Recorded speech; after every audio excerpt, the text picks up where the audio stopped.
poner, profe. Dale, adelante. Un cuerpo está sometido a las tensiones normales P y Q. En el corte I, la tensión tangencial tiene el sentido indicado en el diseño y su valor es de 0,8 toneladas sobre centímetros cuadrados. En el corte 2, la tensión normal es de tracción y su valor es de 1,6 toneladas por centímetro cuadrado.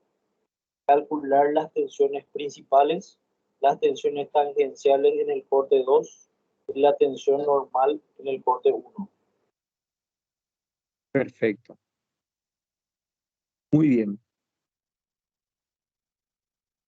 Acá tenemos un dibujo que muestra claramente donde, bueno, que primero que nada tenemos un par de tensiones, P y Q. Otra forma de escribir esto está aquí, P y Q. En realidad son tensiones distribuidas. Nos cuenta el ejercicio que cuando corto yo según esta dirección 1, la misma dirección 1 es esta, corte 1 dice, la tensión tangencial tiene el sentido indicado y el valor de 0,8, o sea, esta tensión es de 0,8. Y la tensión normal en el corte 2, o sea, el corte 2 está aquí,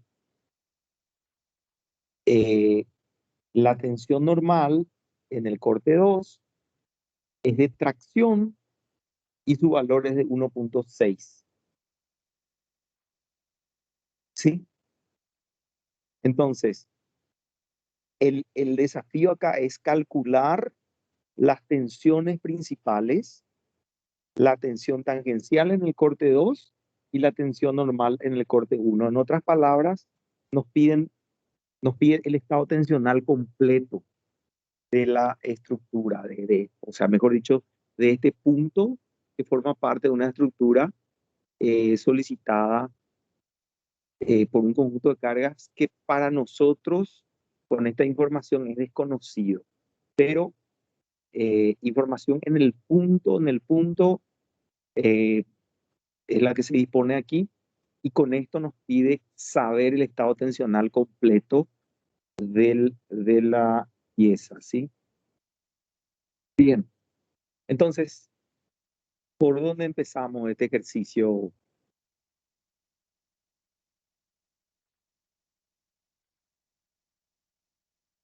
¿Alguien tiene una idea?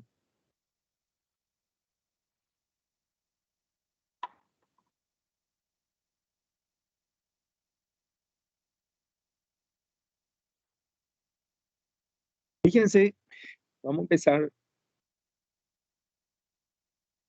con unas cuestiones que tienen que ver con conceptos. Este plano que está aquí y este plano que están aquí son dos planos donde no aparecen tensiones cortantes, ¿sí? Entonces, ¿cómo son estos dos planos? ¿O qué particularidad Principales, tienen? profe. Exactamente, son planos principales. Ahora, mi problema es, o sea, nuestro problema es que nosotros no conocemos ni P ni Q. Y justamente lo que pide es que se calcule esos valores de P y Q. Para poder hacer eso, te da información de lo que está pasando en otros planos, en esta y en esta dirección, ¿sí? En dos direcciones tenemos información. Y en esas dos direcciones tenemos algunas pistas de lo que está pasando. ¿Sí? Esto es típico en los problemas de círculo de Moore de tensiones. Es típico esto porque recuerden que de lo que se trata esto es de poder encontrar el círculo de Moore el círculo de Moore, que representan todos los valores posibles de estos planos que están aquí. A medida que este plano va cambiando, nosotros nos vamos moviendo en un punto del círculo de Moore, ¿sí? Entonces, si nosotros obtenemos el círculo de Moore, obtenemos realmente todos estos planos que están aquí. Y si nos ponemos a pensar simplemente en términos geométricos, o en términos de geometría, este punto que está aquí es un plano principal. Este punto que está aquí también es un plano principal. Pero yo sí sé de un círculo, sé su centro y sé su radio, ya sé todo. O sea, yo necesito dos informaciones nomás de este círculo para poder obtener todos los puntos del círculo. Necesito dos nomás. Si yo sé el radio y sé el centro, ya sé todos los otros valores que existen. Entonces, imagínense que si yo sé información de dos planos diferentes,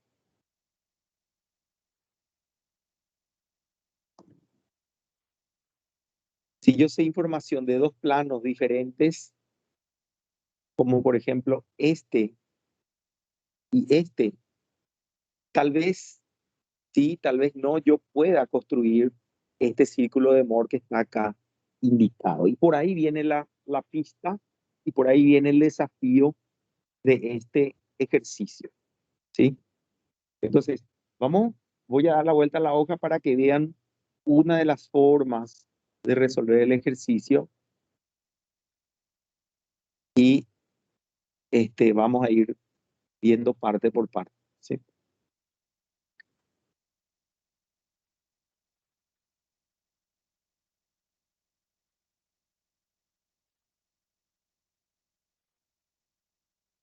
Bueno, primero que nada, ¿qué información disponemos? Disponemos que aquí hay un valor tau, perdón,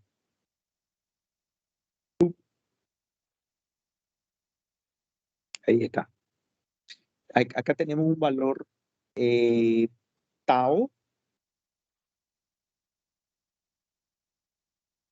un valor tau y un valor también de tensión normal. Las dos existen. Y en el otro plano, en el plano 2, también existe un valor de tau y también un valor de sigma. Todo eso existe, ¿sí? Entonces, vamos a tratar de ver cómo construir esto, ¿sí?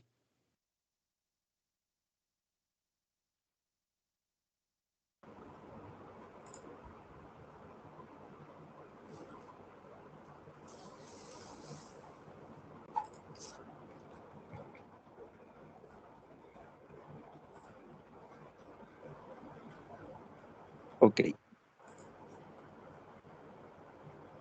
Vamos a ver si de ahí no. O sea, un desastre. Bien. Nosotros lo primero que hacemos es analizar, escribimos en forma genérica un círculo de Moore como está acá dibujado. Este círculo de Moore, nosotros lo que sabemos es que uno de ellos es P. Yo no sé si cuál es el mayor, cuál es mayor y cuál es menor. Estoy suponiendo nada más aquí. Y el otro punto es Q, ¿sí? Eso para empezar. Entonces, lo que yo sé es que si se aplica en un corte, el corte en la dirección 1, este corte en la dirección 1 está a un ángulo de 45 grados según esta dirección que está aquí, pero si yo estoy analizando este plano que está aquí, al cual le voy a llamar A, por un rato le voy a llamar A, este punto, este plano en este círculo de Moore es este punto que está aquí, el punto A, ¿sí? Y si voy a analizar el otro plano de 45 grados, entonces lo que estoy tratando es de analizar lo que está pasando girando 45 grados la dirección A hasta esta dirección que nosotros le estamos llamando 1. Cuando yo giro en la realidad 45 grados, en la dirección contraria a la aguja del reloj, al movimiento del reloj, también tengo que moverme contrario a la misma dirección, o sea, contrario de la aguja del reloj, moverme el doble, o sea, para llegar del punto A al plano 1, en la realidad me estoy moviendo 45 grados, pero en el círculo de Moore me estoy moviendo 2 veces por 45 grados. ¿Sí? Entonces, de esa forma, estoy encontrando este punto que es el punto que estoy marcando como I. Yo sé que en este punto la tensión es 0,8 por la tensión cortante, ¿verdad? Y ese dato es un dato que me da el problema. Ahora, la tensión cortante es 0,8, pero la tensión normal es justo el valor del centro. O sea, este valor que está aquí, voy a tener que cambiar de color para que no se confunda. Este valor que está aquí es igual a este valor que está aquí. Y es la misma coordenada del centro. ¿Me están siguiendo? ¿Algún retorno? Sí, brother. Ok. ¿Sí?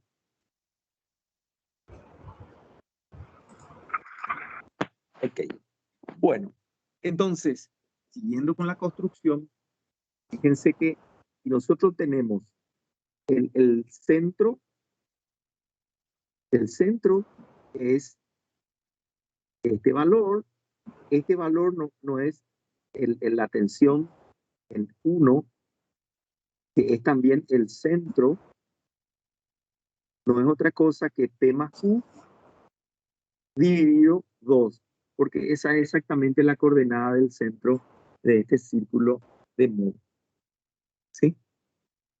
Entonces, fíjense cómo es este problema particular, pero acá no termina toda la cuestión porque también me están diciendo que este plano, al cual le estamos llamando 2,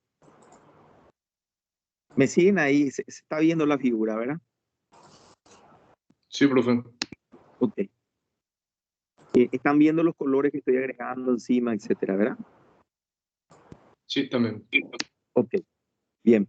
Entonces, este plano 2, ¿qué particularidad tiene? Fíjense que este plano 2 forma un ángulo, si este es 60, este es 30, entonces esto es 30 grados. Este plano 2 está a 30 grados en esta dirección. Eso significa que desde el punto A, este es el plano A,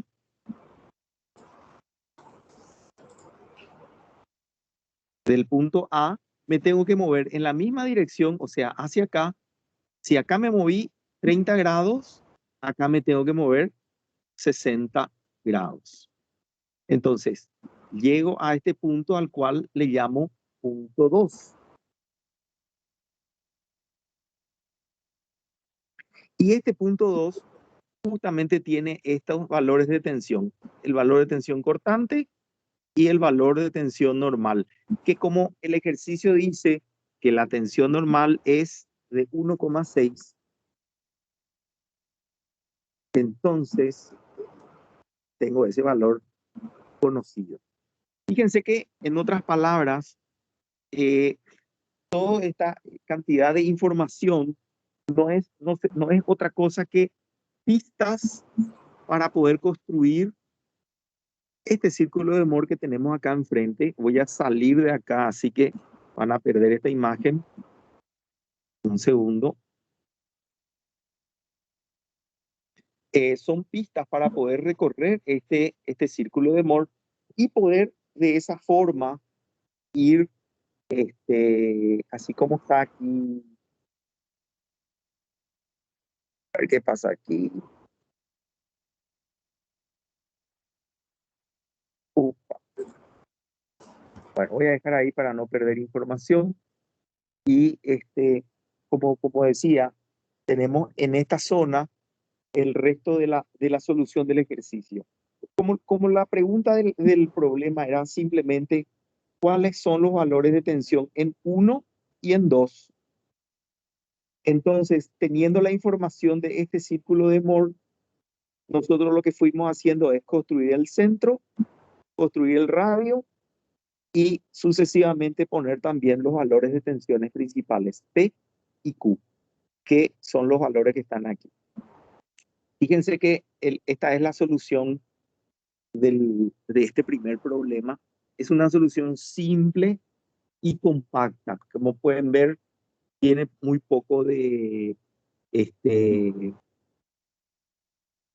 ¿cómo les puedo decir? Hay muy poca explicación que pueda dejar acá, excepto lo básico que se usa para poder construir un círculo de Moore. ¿Y qué es lo que utilicé?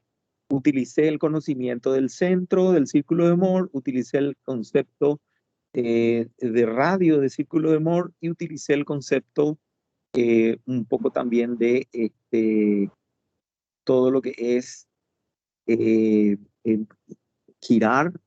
Si giro en la pieza original, si giro a la derecha, también tengo, si giro en sentido horario, también tengo que girar en sentido horario en el círculo de Moore, pero el doble. Y estos son los únicos conceptos que estamos usando. Y mediante esos conceptos, más el análisis, por decirlo, geométrico del círculo de Moore, hemos quitado toda la información que para este caso de este problema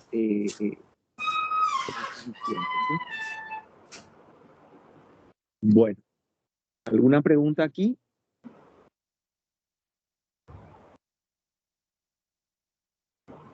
Practiquen este ejercicio, háganlo varias veces hasta que les salga en forma automática, ¿sí? Por eso les decía yo que este tipo de ejercicios son ejercicios más bien para adquirir mano en el uso del círculo de... Vamos a ver un poco un segundo ejercicio, voy a ver si ¿qué tal es? Este ejercicio creo que ya lo vimos. Sí, este fue justamente el ejercicio que vimos en la clase anterior conmigo. Así que vamos a pasar. Igual les voy a dejar publicado en la... Bueno, vamos a mirar este ejercicio. Entre paréntesis, todos estos ejercicios son ejercicios que salieron en algún examen final o salieron en algún examen parcial. Bien, ¿alguien me ayuda con la lectura de este ejercicio? Vamos a ver el segundo.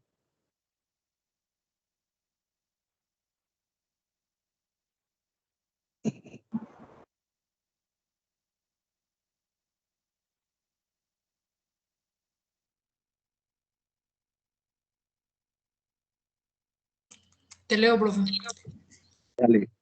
Para el estado de tensión indicado, hallar A. Las tensiones normales principales y el ángulo en que se producen. B. Los planos donde se producen las tensiones de corte máximo y sus valores. C. Hallar la deformación unitaria máxima y su dirección. Perfecto. ¿Cómo hacer? En primer lugar, creo que tenemos que echarle una mirada para entender qué es lo que tenemos acá enfrente, ¿verdad? Es una base, una base rígida sobre la cual está pegada esta estructura elástica que está sometida a estos tres valores de esfuerzo. E es kilo por centímetro cuadrado, ¿no? Acá hay un pequeño error. Es kilo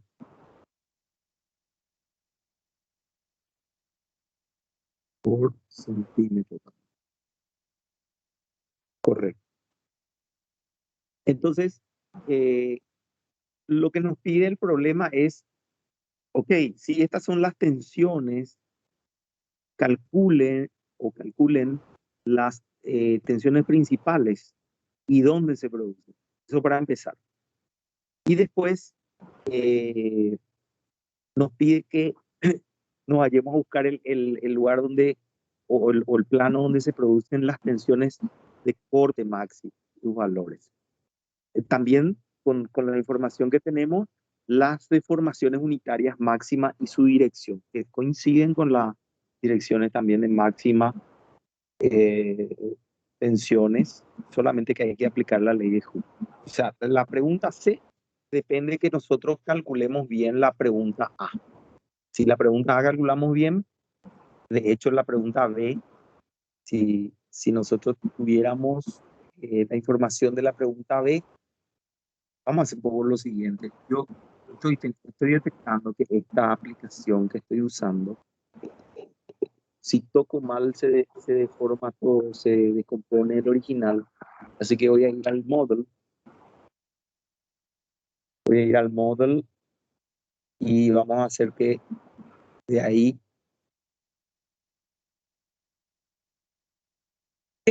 ¿qué número era ese? 3, el 3 era, ¿verdad?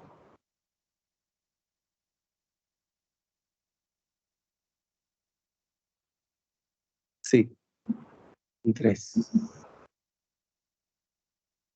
Bueno, acá hay un pequeño error.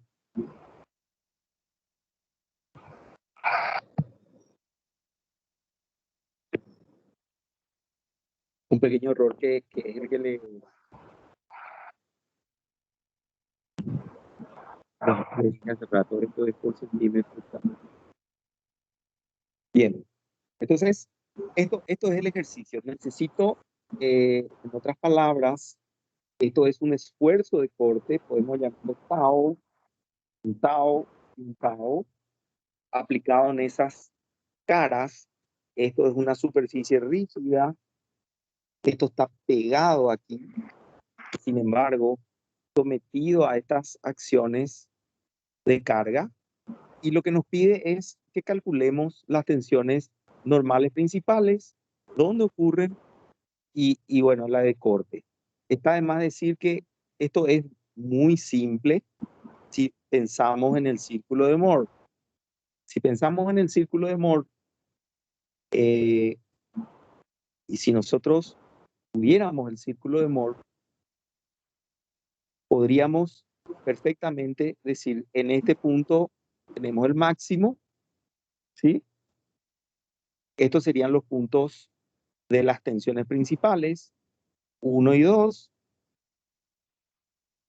¿sí?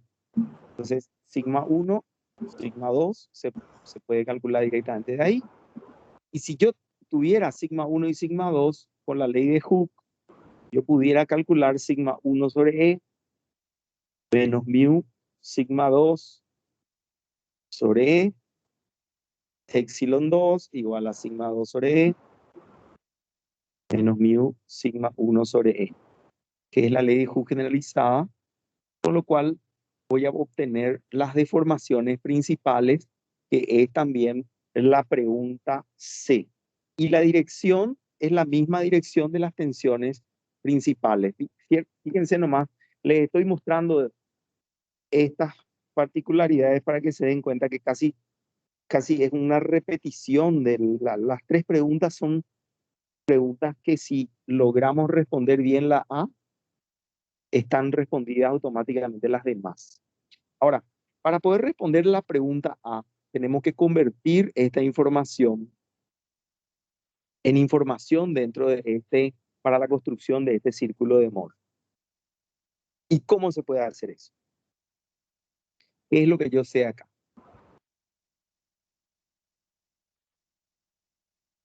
Yo sé que si a este plano, perdón, si a este plano le llamo, por ejemplo, plano A, ¿cómo represento este plano A en un círculo de Moore? ¿Cuál sería la representación de este plano A en un círculo de Moore? Solamente aparece un valor de tau. ¿Cuánto vale sigma? ¿Cuánto vale sigma en A? ¿Cuánto vale este valor?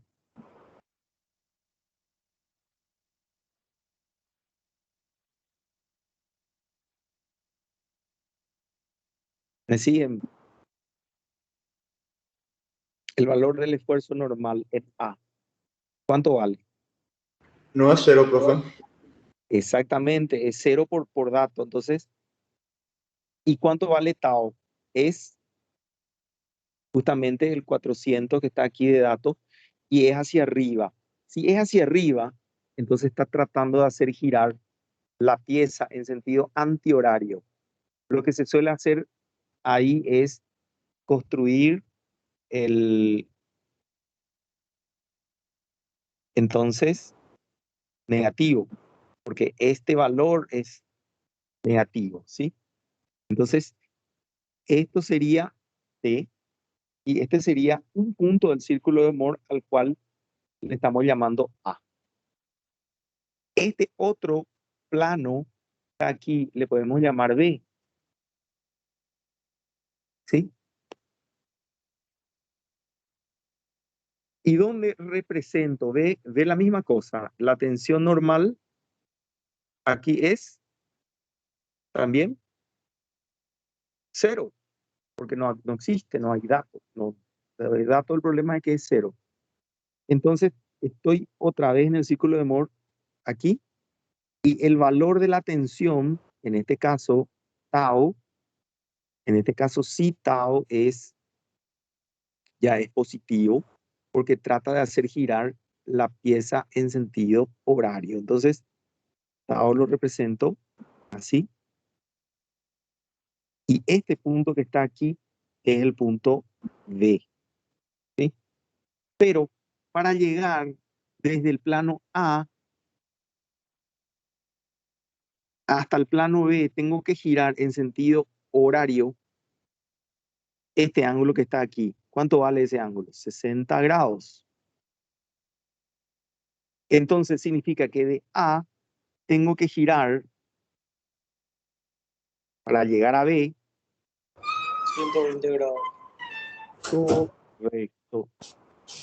120 grados. Entonces, el círculo de Moore que estoy buscando construir es un círculo de Moore de centro aquí y radio R, donde yo conozco un cateto y un ángulo, porque este ángulo que está aquí es 60 grados, ¿sí? Y el otro lado también 60 grados. Entonces, este triángulo que estoy dibujando acá, que es el origen OBC, OBC es totalmente conocido. O sea, si T es 400, si esto es 400, entonces seno de 60, ¿qué sería? 400 dividido R. ¿cuánto? Entonces, R es conocido. Si R es conocido, R por coseno de 60, ¿qué es?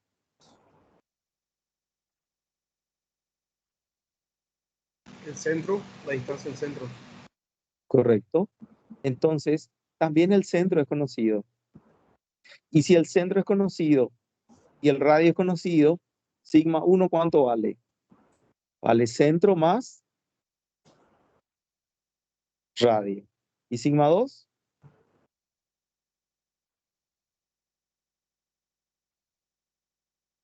¿Me siguen? Sí, profe. Sí, profe. Bueno, esto es un poquito lo que está acá explicado, un poquito más ordenado, un poquito más ordenado, pero que en resumen, lo que pueden ver es construyendo simplemente el círculo de Moore, poniendo los puntos correspondientes, se puede ir obteniendo los valores de tensión máxima, obviamente el centro y el radio también. Y por la ley de Hooke, se obtienen los valores. Para saber el ángulo que hay que girar, nosotros elegimos, por ejemplo, la referencia. Desde A tenemos que girar en sentido antihorario este ángulo que está aquí. Y este ángulo que está aquí es 180 menos 60. ¿Sí? Son 120. Entonces, hay que girar 60 grados en la realidad en sentido antihorario y ahí llegamos al eje principal, siempre que y cuando estemos en el punto A. Si lo que estamos haciendo es girar desde el punto B hasta el punto A, tenemos que girar en sentido horario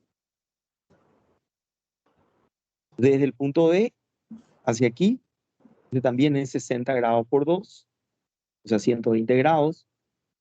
Entonces, en la realidad, significa, ok, si quiero saber dónde está el eje principal desde B, tengo que girar en esta dirección, 60 grados. Entonces, este 60 grados es la dirección 1. Y perpendicular a la dirección 1 está la dirección 2. Acá hay una coincidencia nomás. Tendría que ser este punto que está aquí. O sea, esa sería la forma de ir encontrando las respuestas que pide el problema. Fíjense, voy a ir otra vez al enunciado.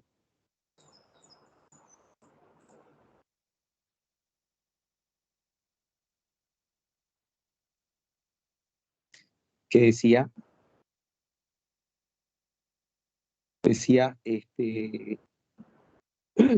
las tensiones normales, principales y el ángulo que se producen. No te dice medido respecto de quién. Nosotros estamos eligiendo respecto de quién. Los planos donde ocurren las tensiones de corte. La tensión de corte máximo ocurre aquí. Entonces, el plano en que ocurre te está pidiendo que vos le cuentes este ángulo que está aquí. ¿Sí? Y prácticamente ahí se termina el enunciado, o sea, la respuesta a todas las preguntas que está pidiendo el problema, ¿sí? Profe, Sí. para hallar el ángulo que dice ese 120, o tenemos que hallar por esa fórmula que ¿A figura cuál te referís? tangente de 2 θ. ¿Cuál te referís? Tangente de 2 θ. El ¿A ángulo dice, profe, ahí. Ah, te refería a? ya vi. Ok. El ítem A dice el ángulo, profe. Sí, Ese sí. El, 120 sería el ángulo, ¿verdad? el ángulo en el círculo de Moore es 120, pero en la realidad es 60. Ah, ya, perfecto, profe. Esa O parte sea, lo tenés que girar me quedó. el doble, siempre girás en el círculo de Moore. Y esa es la regla, ¿verdad? Gracias, profe. Nada. Bueno, preguntas.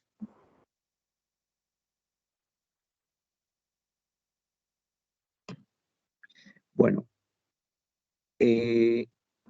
salgo de aquí.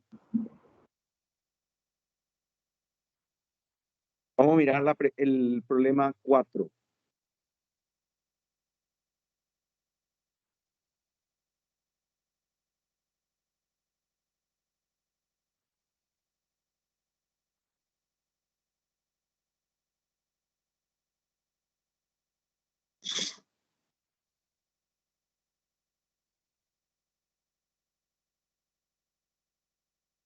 Bueno, este vamos a hacer, creo que es un problema interesante. Y después vamos a pasar ya a hacer problemas con deformaciones, inclusive con algunas dificultades de teoría de falla, ¿sí? Pero bueno, quiero hacer un poco un feedback a esta altura.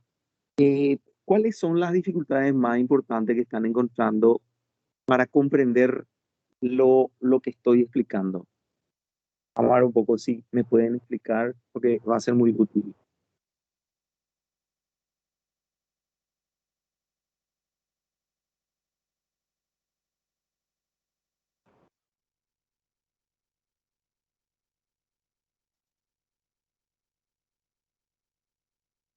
¿Se comprende todo? Por ahora sí, profe. ¿Se animan a un pequeño examen?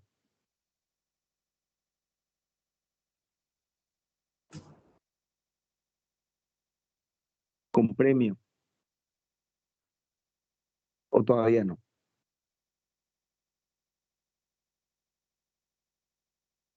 Vamos a hacer uno más, ¿sí? Vamos sin miedo, no vamos a tomar ningún examen. Le estoy desafiando para que en su mente me pregunten, se decidan a preguntar lo que no entienden, solo eso. Vamos a mirar este ejercicio, ¿sí? ¿Alguien se anima a leer?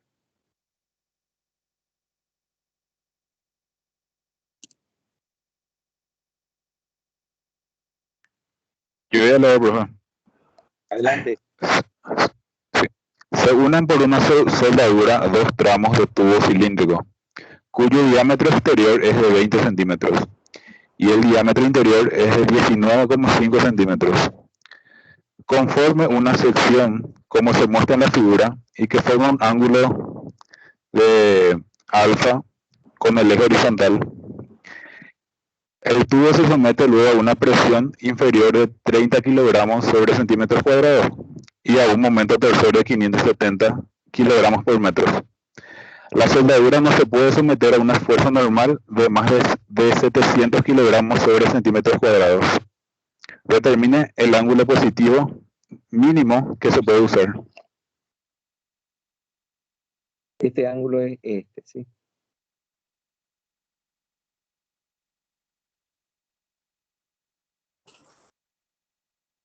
Ok. ¿Por dónde le agarramos a este problema? No saben a qué hacer, ¿verdad? No saben a qué hacer, allá.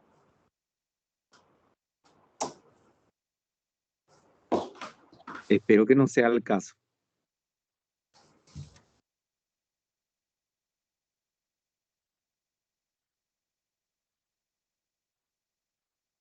A ver, ¿quién se anima?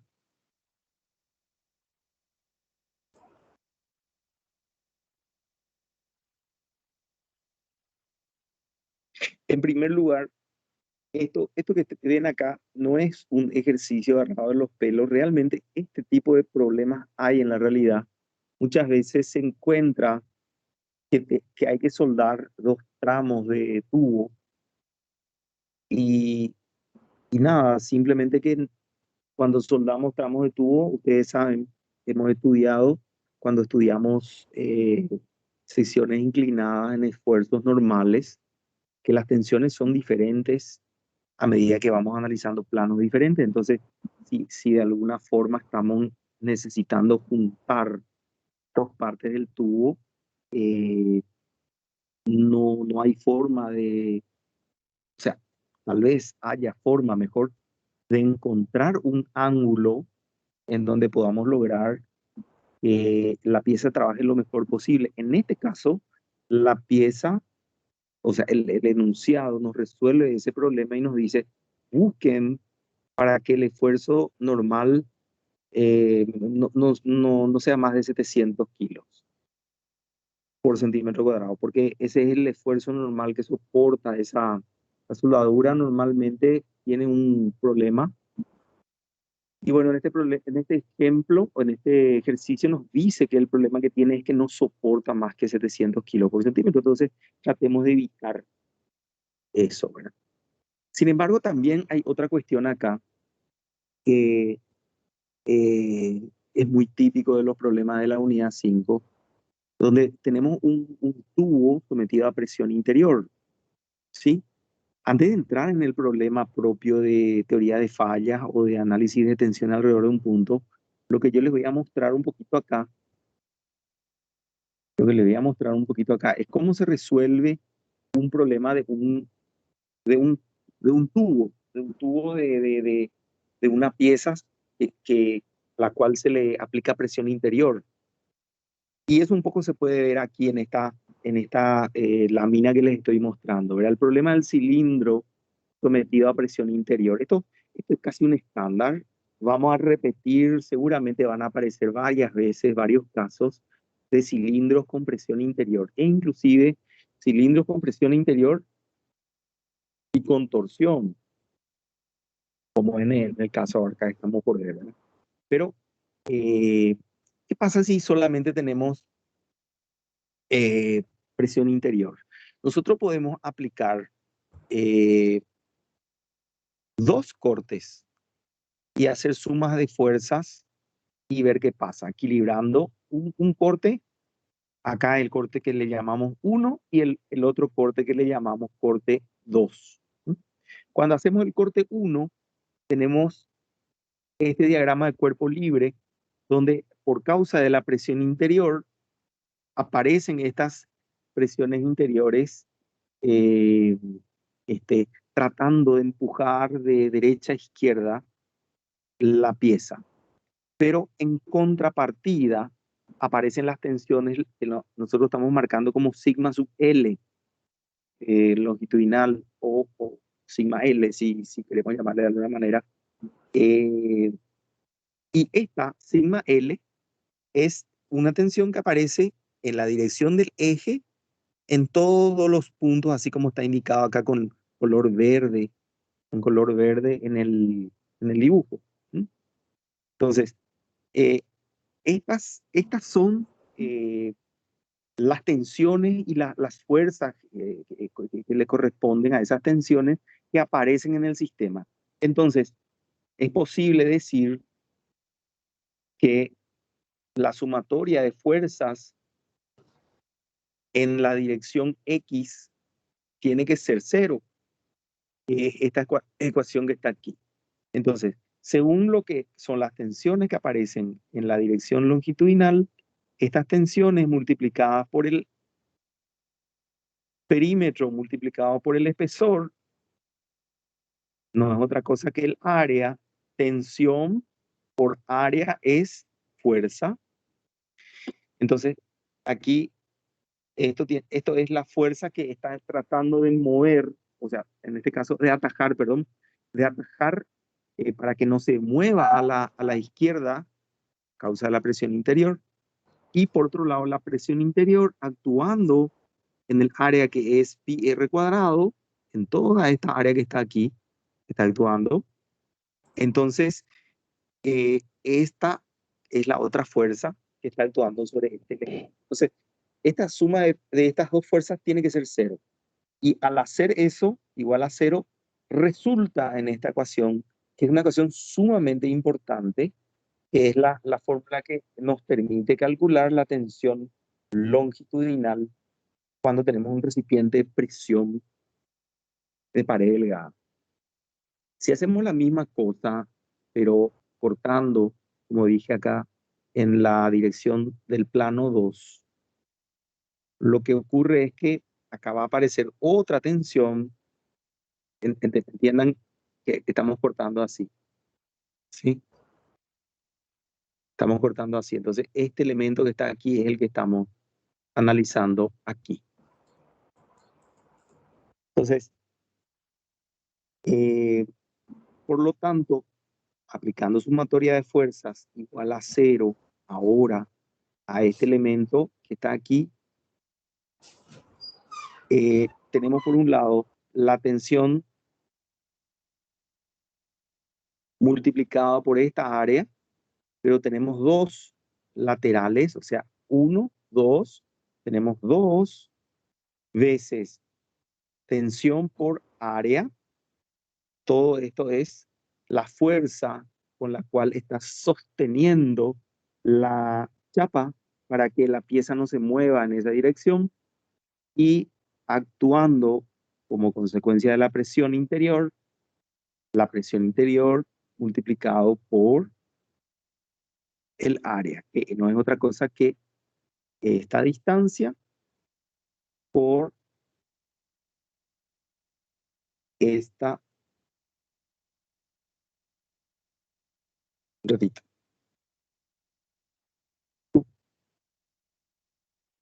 por esta distancia que está aquí.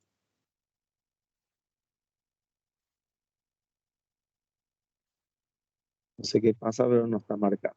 Bueno, creo que se está viendo aquí. Es esta distancia por la profundidad. Sería 2R por la profundidad. Y eso es igual al área. ¿Sí?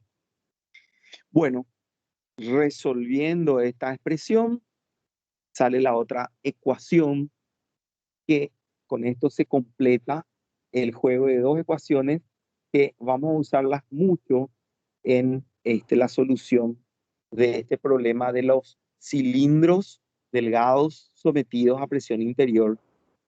Y de alguna manera esto tómenlo como una extensión de la clase de teoría que vale para poder calcular esta tensión para el caso del cilindro de pared delgada sometida a presión interior. Esto volvemos nosotros a revisar en resistencia 2, pero ahí extendemos bastante más el concepto. Ahí le llamamos recipientes de pared delgada. Muchas veces se dice, no, este corte que estamos haciendo acá ya es resistencia 2. En realidad, esto todavía es física 1. Esto ya se puede considerar que es suma de fuerzas igual a 0, física 1. Lo que hacemos nosotros en resistencia 2, en pared delgada, no es esto, sino estudiar mucho más en profundidad las formas, las diferentes formas de las cáscaras, cómo funcionan las cáscaras y cómo inclusive dimensionar, verificar, cómo hacer que funcionen como tal, los límites, etcétera. O sea, es un estudio mucho más profundo. No obstante, esto que está aquí hasta este punto es lo que se llama un caso especial de cáscaras, que es el caso especial de cilindros, un cilindro sometido a presión interna. Hay muchos otros tipos de cáscaras que nosotros vamos a estudiar en resistencia 2, pero este tipo es tan particular, es tan especial, por llamarlo así, tan útil, que en este momento hacemos el adelanto de explicar con técnicas de diagrama de cuerpo libre, o sea, aislar, dibujar el diagrama de cuerpo libre, equilibrar con cortes y mostrar cómo son los resultados de esas consideraciones, que son esas dos ecuaciones que están aquí. Ahora, todo esto que yo estoy explicando ahí se reduce a que nosotros, cuando analizamos finalmente el problema de esta cáscara, de este ejercicio, lo que nosotros decimos es, en un elemento como este que está aquí, las tensiones que aparecen van a ser en esta dirección, P interior por R sobre E, en esta dirección, sigma L, que es P por R sobre 2E, y por supuesto va a aparecer el momento torsor cuando aparece ahí, genera un esfuerzo de corte que está acá indicado, es de arriba para abajo, lo estoy escribiendo así, para terminar de colocar todos los efectos que están apareciendo debido a todas las cargas participantes. Entonces, por decirlo de forma sintética, repitiendo un poquito, el efecto de que haya una presión interna aquí hace que aparezcan estos dos términos a causa de esa presión interior. Por el efecto del torsor aparece este término que está aquí, que también es igual a este, que es igual a este, y que es igual a este. ¿Me siguen? Y con esto completamos la serie de, o el estado de tensiones que actúa alrededor de ese punto genérico que estamos analizando en un punto en la superficie de este cilindro sometido a torsión y a presión interior, ¿sí? Bueno, la torsión está de dato aquí, la presión interior está de dato aquí, el espesor es 0,25 centímetros porque nos dice el diámetro exterior y el diámetro interior.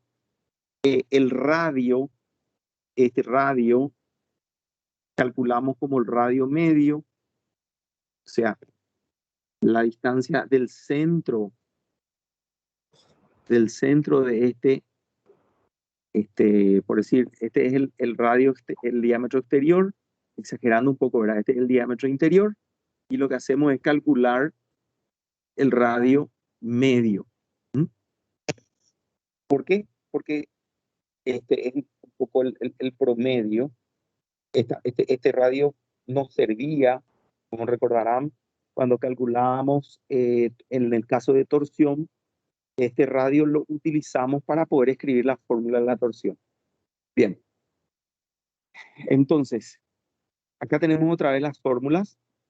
Debido a la acción de la carga longitudinal, debido a la carga transversal, debido a la torsión, tenemos este elemento. Esta fórmula que acabo de explicar sirve para paredes delgadas. Conviene que repasen un poquito el capítulo 3.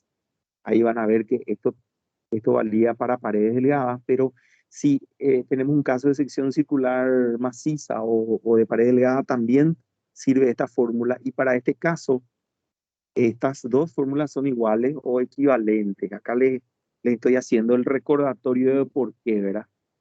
Acá tau para el caso de pared delgada era la torsión dividido 2 veces el área media por el espesor.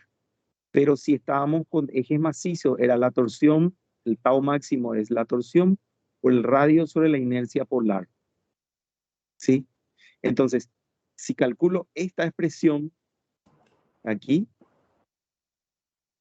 y si calculo I sub P sobre R, que es para comparar con esto, I sub P sobre R, si calculo es inercia polar, es la longitud, aplicando Bulin-Pappus, la longitud multiplicado por el espesor por el cuadrado de la distancia, ¿sí? Dividido R, y bueno, fíjense que es exactamente lo mismo. Estoy haciendo esto a propósito como recordatorio para invitarles a que vayan a repasar de nuevo el capítulo 3, porque todo esto ya lo vimos ahí, y estoy simplemente repasando, ¿sí?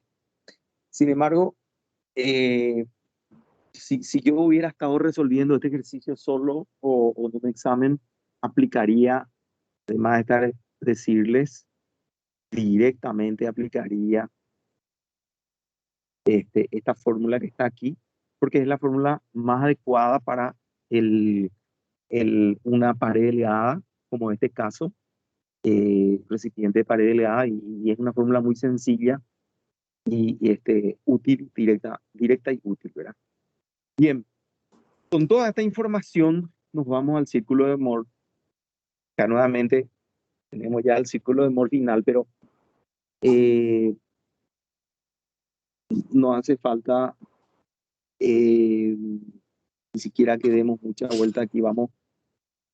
Quiero traer el enunciado para que se entienda lo que estamos buscando. ¿Por qué de débito? Ese crédito no reconoce tu tarjeta.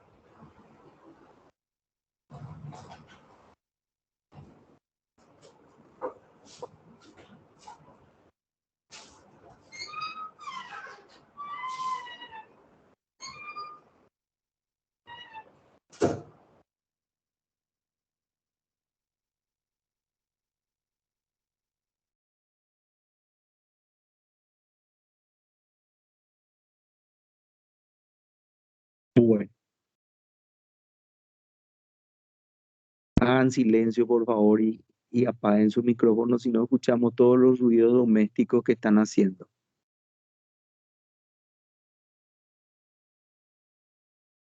Bien.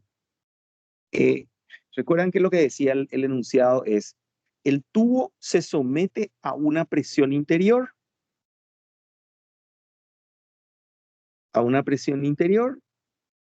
un momento torsor, y no quiero excederme de 700 kilos. Entonces, con toda esta información, lo que nosotros hicimos es construimos todo lo que hacía falta. Fíjense, trajimos el 570, calculamos el radio con la presión interior, calculamos las tensiones en estas direcciones, expresamos esas tensiones, y lo que hacemos acá es tratar de finalmente construir el círculo de Mohr. Sabemos que la tensión longitudinal más la tensión transversal dividido 2 es igual al centro del círculo de Mohr. ¿Y por qué estoy expresando ahí? Para empezar por ahí, porque tanto la transversal como la longitudinal, en el caso de recipiente de pared delgada, ¿qué tal me están escuchando ahí? ¿Me escuchan bien? Sí, profe, se te escucha. Ok.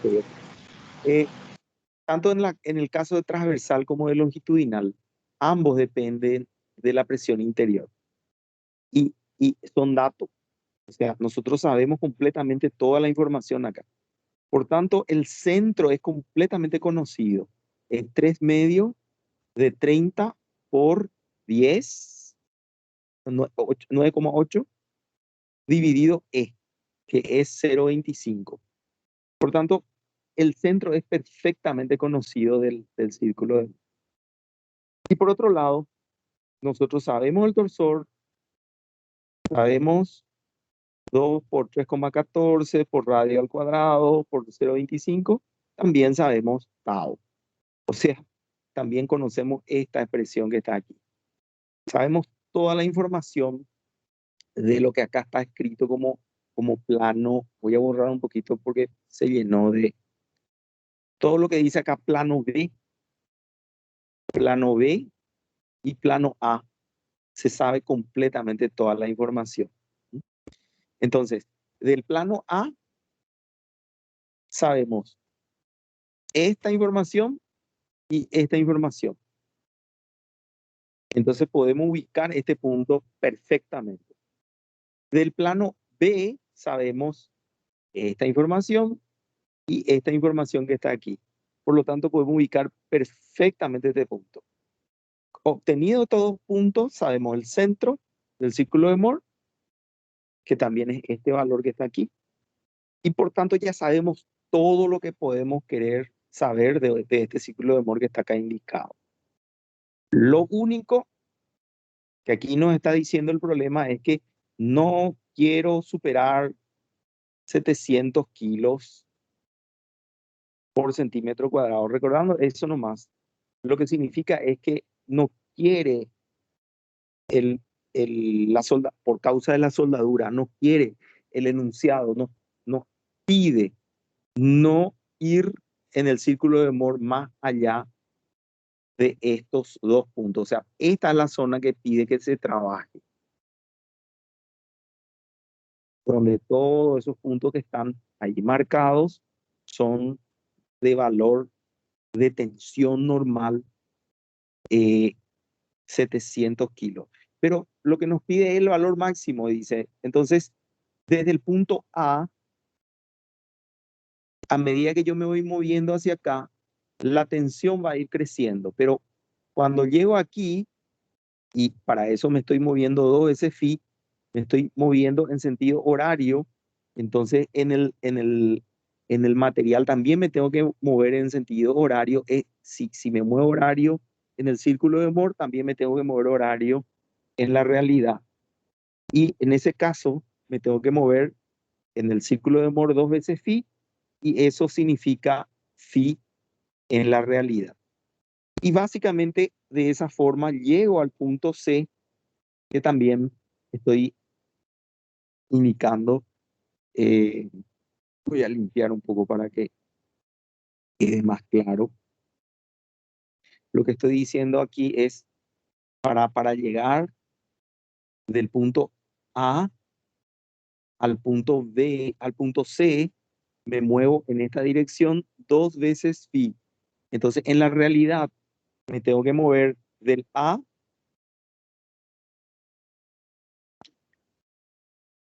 en la misma dirección, o sea, sentido horario. En este caso es horario, y acá también tiene que ser horario. Me tengo que mover phi, que es lo que está indicado. Entonces, con esto estoy cumpliendo las reglas de construcción del círculo de Moore con la convención de signo. Y esto es un poco lo que está finalmente aquí explicado, ¿verdad? Este cálculo de 2 phi es un cálculo matemático que está aquí expresado, ¿verdad? Ya no tiene mucho sentido que hagamos ese cálculo aquí si se entiende conceptualmente qué es lo que estamos buscando. Bueno, preguntas.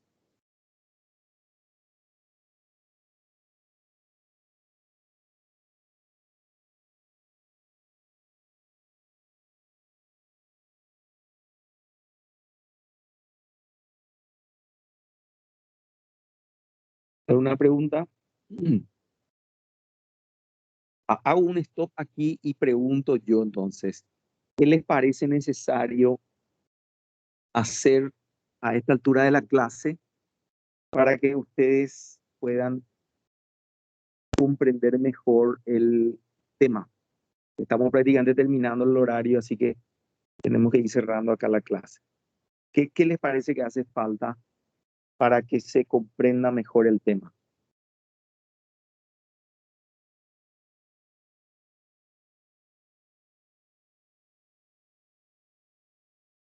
Estamos hablando de todo el capítulo 5, Círculo de Moore, y todavía no entramos en los otros círculos de Moore, pero el círculo de Moore de formación y el círculo de Moore de tensiones son íntimos uno con otro, así que entender uno es entender el otro.